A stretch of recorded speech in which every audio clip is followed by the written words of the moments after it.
Are you stuck in the same old routine at work? Do you find yourself hitting a creative wall, unable to see beyond your current perspective?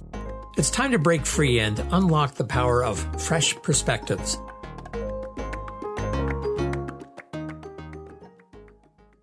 David Guthrow, I'm back with another episode of Discover Fresh Perspectives. And today we are going to have some fresh perspectives from Heather MacKenzie. Welcome, Heather. Thanks, David. So, as you know, the purpose of these conversations is just to have a conversation about something that someone is passionate about. And I happen to know that you are really passionate about something called the Cinderella Project. So how about if we explore that a bit today? That sounds good. I am definitely passionate about the Cinderella Project. So what is the Cinderella Project for? People are listing literally from around the world, all 12 of them. And so, they might be interested in what is the Cinderella Project we're going to be talking about. Well, I'm happy to let everyone know about the Cinderella Project. So back in 1999, I was exploring ways that I hoped we could contribute as a community to enhancing the way that youth are able to do life, especially youth that are vulnerable, marginalized, facing a lot of life challenges. What can we do to make this new millennium different in our own backyard?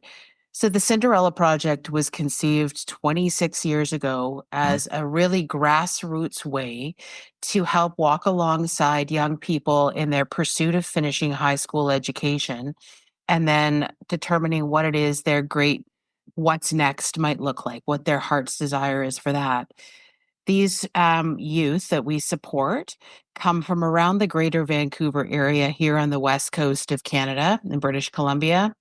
We support about 200 to 250 youth who are in their final year of high school, who don't have much infrastructure at home, and that they're often doing life on their own for many reasons.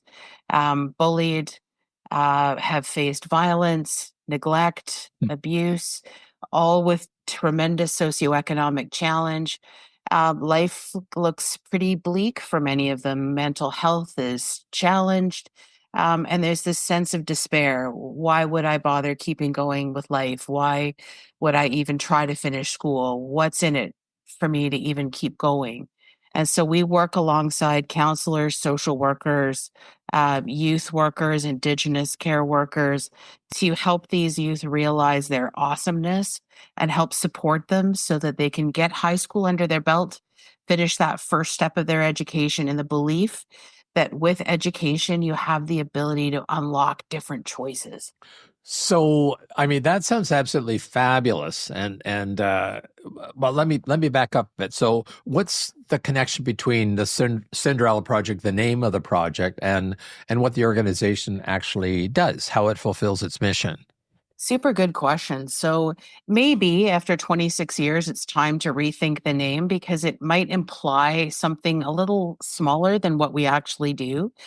But the story of Cinderella in its sort of fairy tale iteration is about a human who has a big dream. And that big dream to have a life different than the one that she has is manifested through that idea of the Cinderella story. Someone who's challenged, then having a magical opportunity to transform life in the way that she wishes. For us, we support all genders, and I really want to be clear about that. And what we're hoping the name evokes is the opportunity for a wish to come true, a dream to come true. And for these youth, it's the dream to be able to have a future that's different from maybe what they've known before or they thought was possible. So let me ask you about that, because in the case of Cinderella, she did have a big dream. My sense is that with the Cinderella Project, it's more about not helping kids, reach the dream, but actually to believe that there's actually a dream that can be had. Is that fair? That's super fair. And that's the starting point when, for the youth that we have the great blessing to be able to connect with. Life has told them these things are impossible. The voices around them have said, don't even bother with a dream anymore. So that's our starting point, is to be able to say, we believe in this dream. We believe in you. And we believe that as a community, we have ways to bring people together, to bring resources together, to be able to kind of reignite that spark of a dream and then work with them to get there.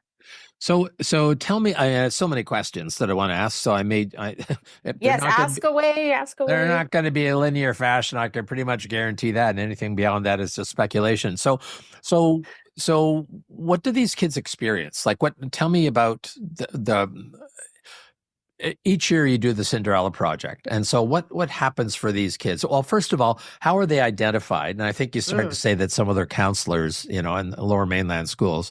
But then what is their experience of the Cinderella Project? Well, I'm going to answer that in a couple of different ways, I think. So, first of all, none of the youth we work with ever self-identify.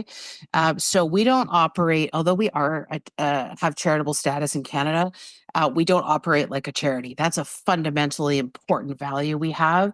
So youth are identified through their counselors, social workers, principals, youth workers, etc., as I've mentioned before, as being youth who are really working hard to be able to make life work, to make this milestone of high school graduation. So we partner with those that are partnered with them on a daily basis to make this an achievement award of sorts. So early in their grade 12 year, they will receive notice that because of their awesomeness, they've been noticed. Huh. And they get chosen for this opportunity to be part of this Cinderella Project family. And as part of that, they will have the opportunity to have certain touch points through the year where we encourage them in this pursuit. So there are a few different things that happen through the year. So intake of youth happens in September of the school year.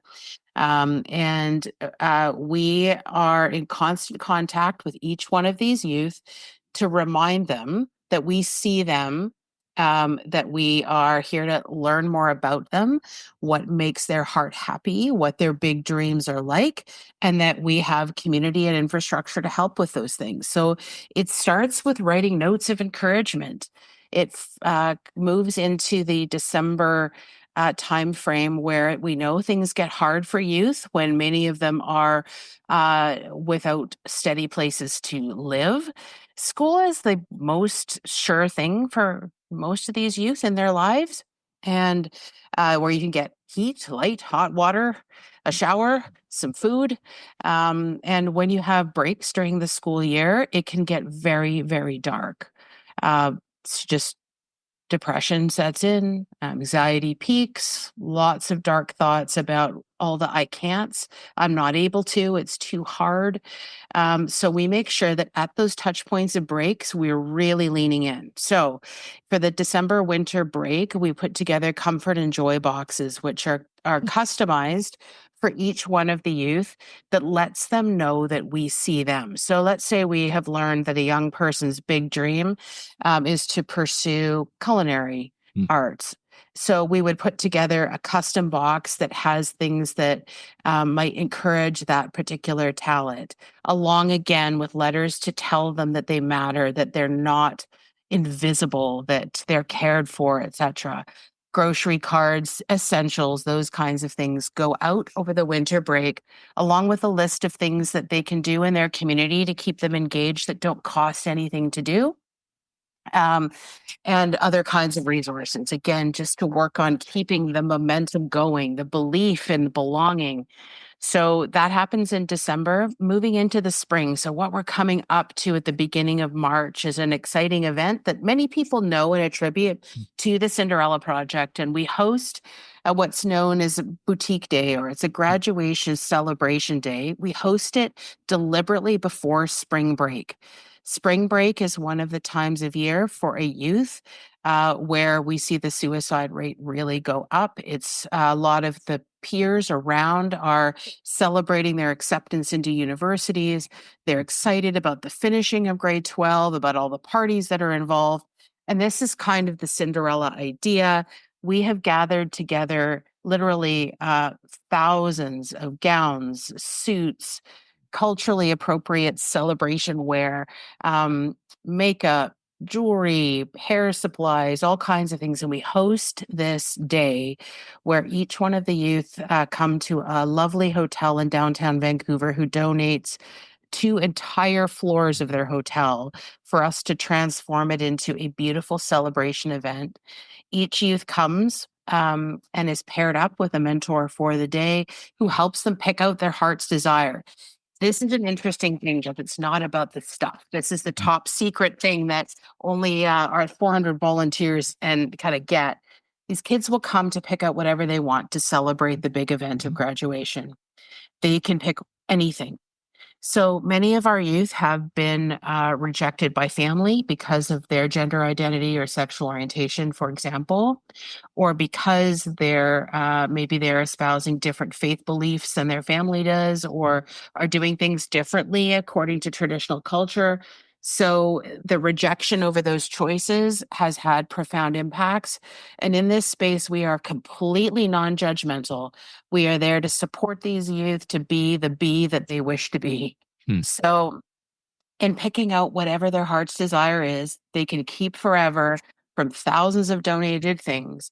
What we watch is the real unfolding of a human. The ability for a young person who has felt small and visible to literally unfold. It is an incredible thing to witness someone in a spirit of true community safety be themselves. And that's a magical event. So what do I think, and I'm getting to this, what do I think this does for youth? Finally, I'm getting there. Getting there finally. What do I think this does for a young person? What I get teary talking about it because I get to see it. When you finally feel like you can be your authentic self, and that is good enough. Mm-hmm. Mm-hmm.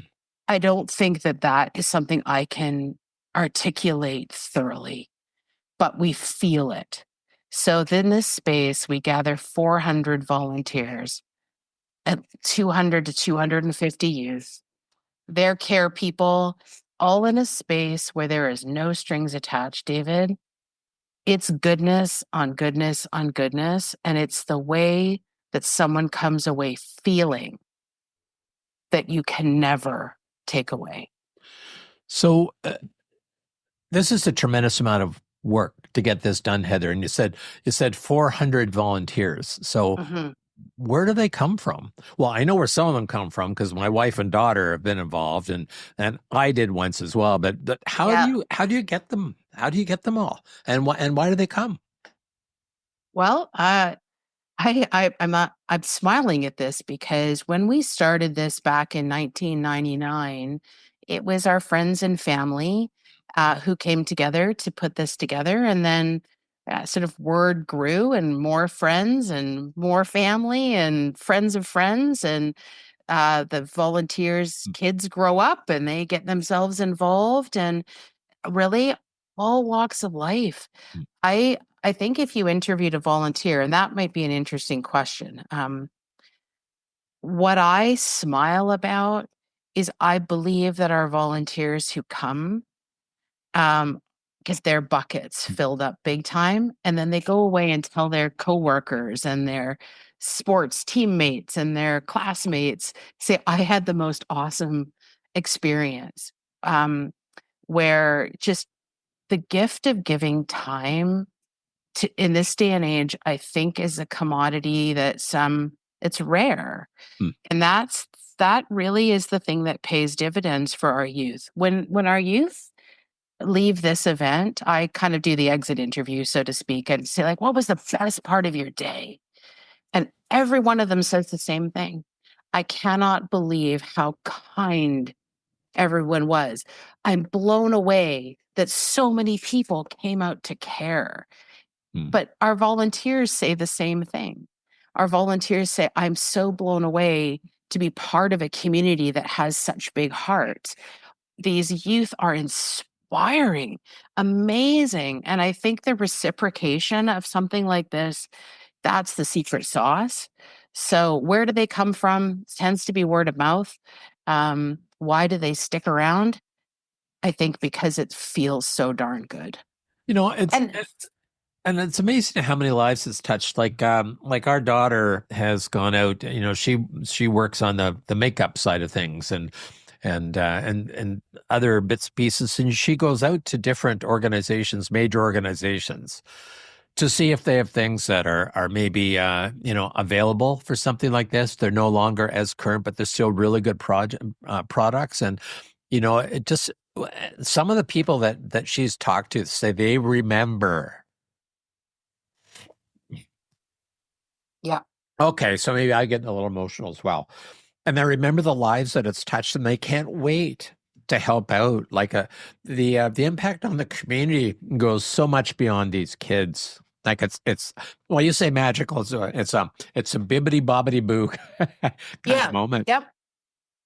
It really is. And yes, so Anna, your daughter, is a great case in point in that Anna, like we all have something to give, and I think often as humans we question our own value. What is it? Why am I here? What is it that I have to contribute? If it matters to me to move the needle a little bit in this world before I go, how would I do that? It seems so overwhelming in this day and age where we're bombarded with the negativity.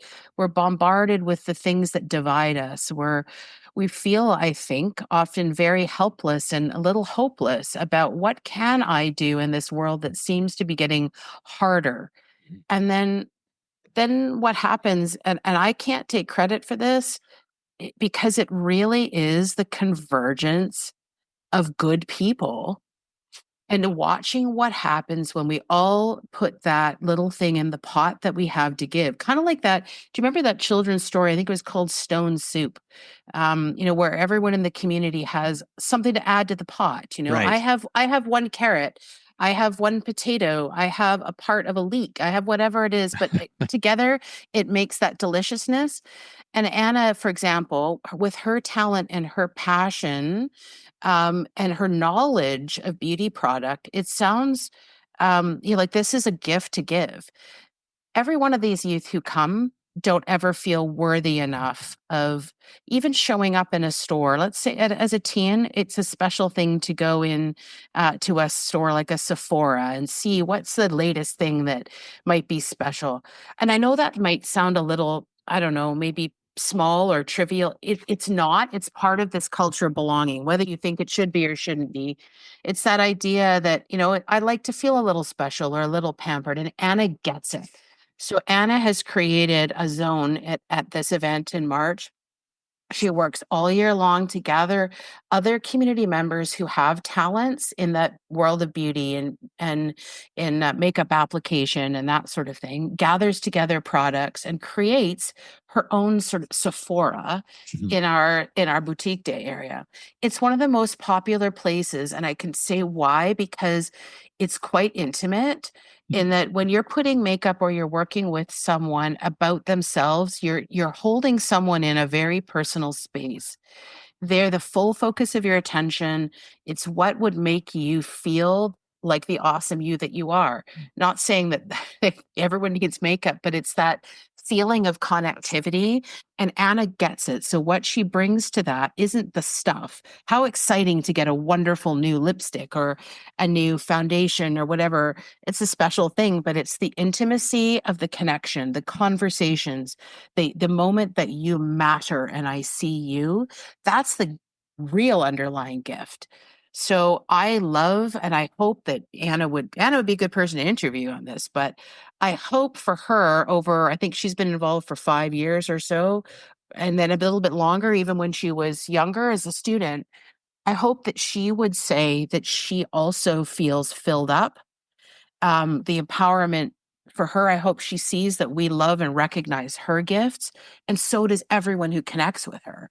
So I think there's a bit of magic in that you do get some affirmation that your gift or your talent matters in this big wide world, whatever that thing might be. And I love that Cinderella Project is a space that elevates that. Does any of that make sense? I'm so passionate about it. I might even be like boring talking about it, but I really see that happening. Well, and there is so much craziness going on in the world today that anytime people can touch into someone else's kindness, either to give or receive it, I think it's good, whatever the venue happens to be for that. So Heather, if people were interested in this and wanted to contribute, are there ways for people to contribute, and what might some of those ways be? So that's one question. The other question, are there similar things that go on in other cities across Canada? So maybe Well, first of all, how can people help? And we'll make sure we put it in the program notes. fantastic. Well, absolutely yes is the answer. I always hope that in hearing us talk about Cinderella Project, the stories, the youth, the connections, that if somebody just follow that little spark, if you're hearing this and you think, I don't know, would this be something that they would be interested in? Please just reach out because I'd love to meet you, chat with you, and talk about that. Um, you know, I can remember an optometrist calling in once and saying, I don't know what I can give, but I'd love to give a kid an eye exam. I could give a pair of glasses, some contact lenses. And I remember the year that a young woman walked in with her glasses held together by duct tape. There it is. There's where the gift belongs. Honestly, David, the universe conspires to make this happen. And so anyone listening, please follow that little inkling and reach out. I can give my number, my email, all that. We could put that in the notes for people to reach out. So there's no gift too small. I don't have to have 250 of something. But for example, here's a good example, and this is where I'm keeping my fingers and toes crossed. I've got a meeting on Friday with someone, and I'm really hoping that it's going to work out for us. They have donated 5 fabulous pairs of shoes every year to the Cinderella Project, and I need new shoes. That's hard for me to get for these kids. And we all know what it feels like to have good shoes. That shoes are something I'm always trying to get. And I'm super excited because that conversation just happened to arise through me talking about Cinderella Project this past Christmas with a group. So I'm keeping my fingers and toes crossed. We've had the generosity. I'm going to name it out loud because I believe in if that is okay to do. Please, I was going to ask you to. Okay, good. Because I have been very thankful that Fluvog Shoes in Vancouver has donated some pairs of shoes in the past, but I've got a meeting with their CEO on Friday. So my fingers and toes are crossed that we can continue that partnership and expand on that. So the awesomeness of people's hearts, big deal. I'll tell you some other people that are awesome that I would really love people to if you're going into their store, go into Moores and tell them they're awesome. So Moores stretches our budgets big, big, big time to get lovely suits that young people could wear, not just for their graduation festivities, but for their job interviews. And I'll build on that. So after we do this event, we do other things too.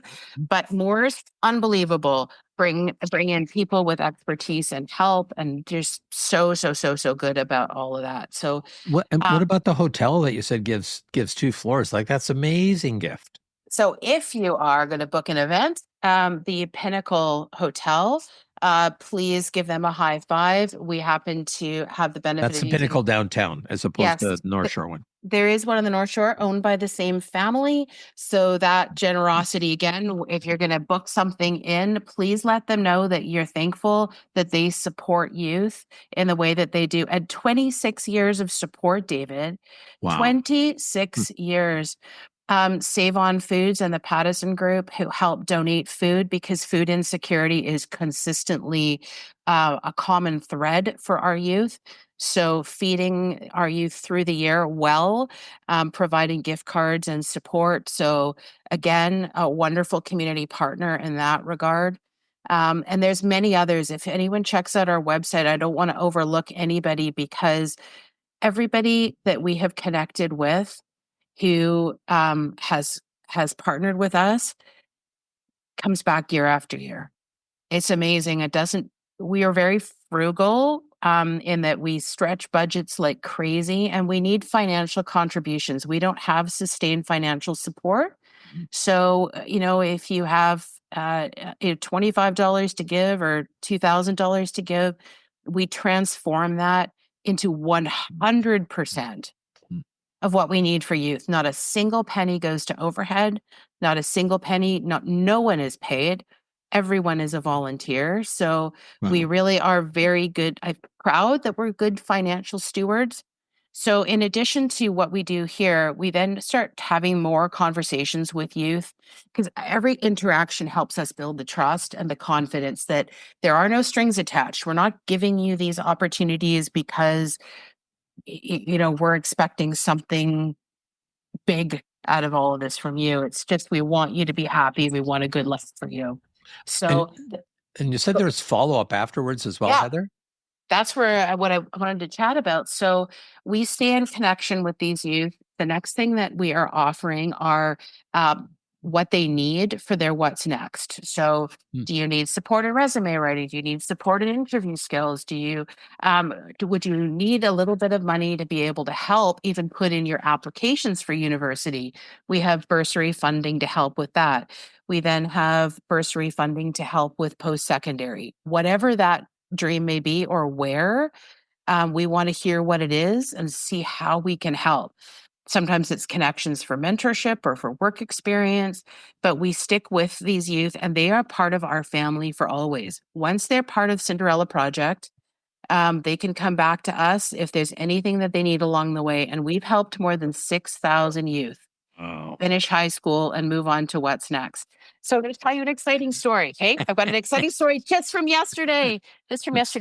So I was chatting with one of our volunteers who acts as a mentor and meeting with them this week about a couple of things that they want to kind of contribute. But as I was messaging through text, Carrie said, "Hold on a second, Heather. I'm getting a message right now." And she shared the message after okaying it with the person who'd sent it to her. And it was a mom of one of our Cinderella youth from 4 years ago.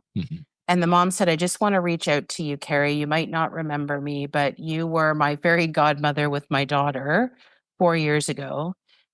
We were fairly new to this country. My English might still be a little bit shaky, but I want to let you know that our daughter is graduating from UBC with honors in political science.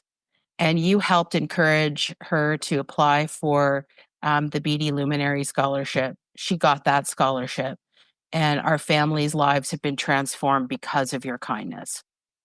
Like, there's no accidents in my mind, David. As I'm talking with this volunteer about Cinderella Project, in comes this note from someone that she'd connected with 4 years prior. And it's like, of course, it's just a little reminder that I think it was Maya Angelou that, and I'm going to paraphrase probably terribly, but the essence that we might forget what people say, we might forget what people do, but we never forget how someone makes you feel. Terrible. You could put in the notes what the real quote is, but it's the reality. It's the reality that I think that's very, very true. It's not about the stuff in life. It's about how we can impact positively one another. And we won't forget the pain points. But when we are able to offer up some real goodness, some real optimism, some hope, and share life together, that's the stuff that gets us through. And I am reminded every year when I participate with these youth, it doesn't take much for life to throw us the kind of curveball that can change our circumstances into a place where you hope there'll be someone that's there for you. And I'm very humbled by that.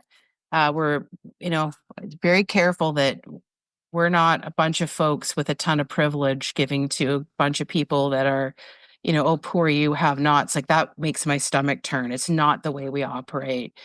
I do have a privileged life. My life has been full of love. Hasn't been without hard things. But I feel like I've had so many gifts that the privilege to be able to be partnered with people to share life's experiences. That doesn't get better than that.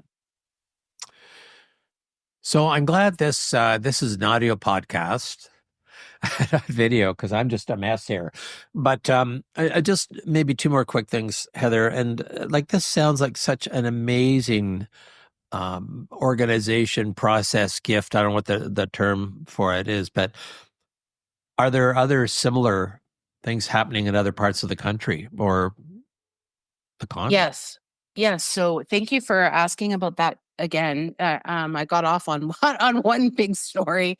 But yes, there are. So when we started in 1999, we were the first to be doing this. And it mattered to us to be able to share the idea. And so we put together a little package of how do you do this in your own backyard? And we have shared that with over 200 communities globally.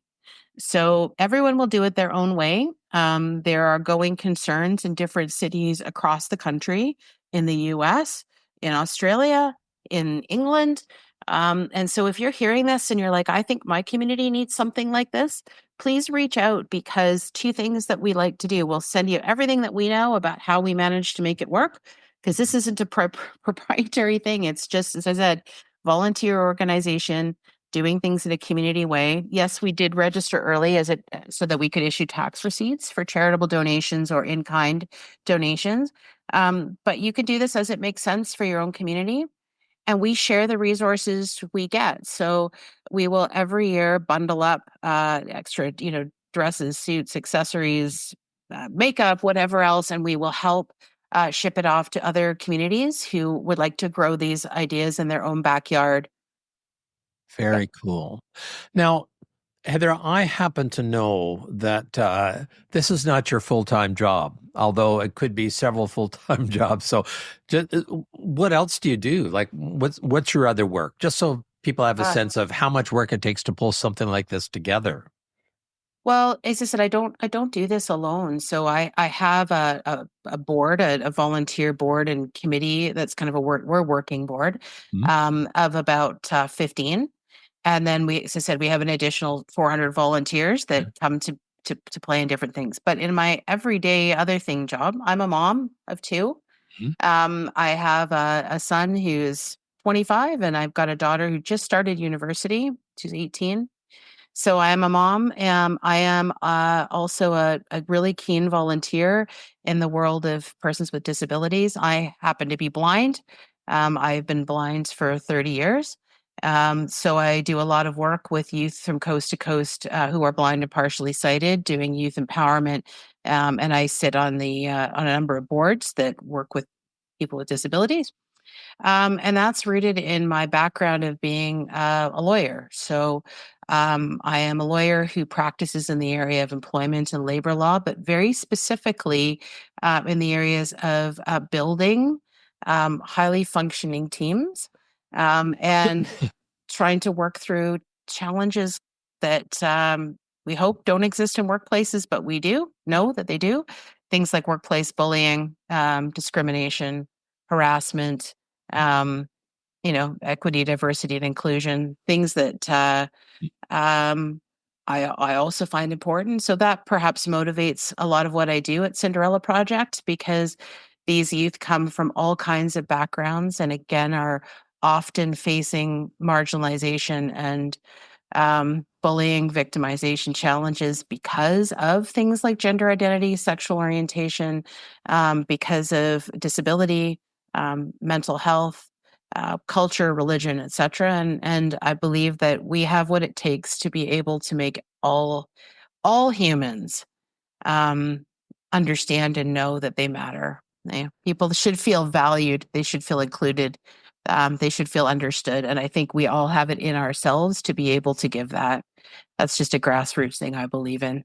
So, Well, I feel very fortunate to to have you as a friend, and I see you demonstrating that virtually every conversation I see you having with someone. And I just the work that you do, the work that the volunteers do, the work that the Cinderella Project does, makes such a huge difference. And I'd like to thank you very much for taking time to be with me here on this call today. And I hope when others look at the program notes, they're inspired to do something that they can do to help make this a kinder world for everybody. So thank you so much for being here today.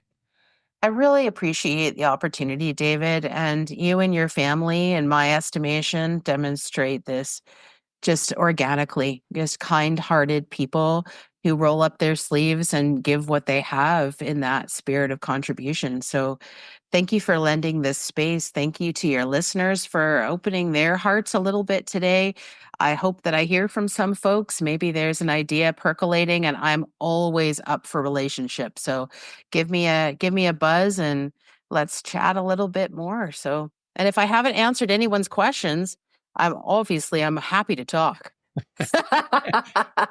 Thank you so much, Heather. And this is David Guthrow, Discover Fresh Perspectives. I think we had some fabulous ones here today with Heather. And let's see what shows up next week. Thank you once again. Subscribe now, because on Fresh Perspectives, every episode is an opportunity to explore new horizons and redefine what's achievable.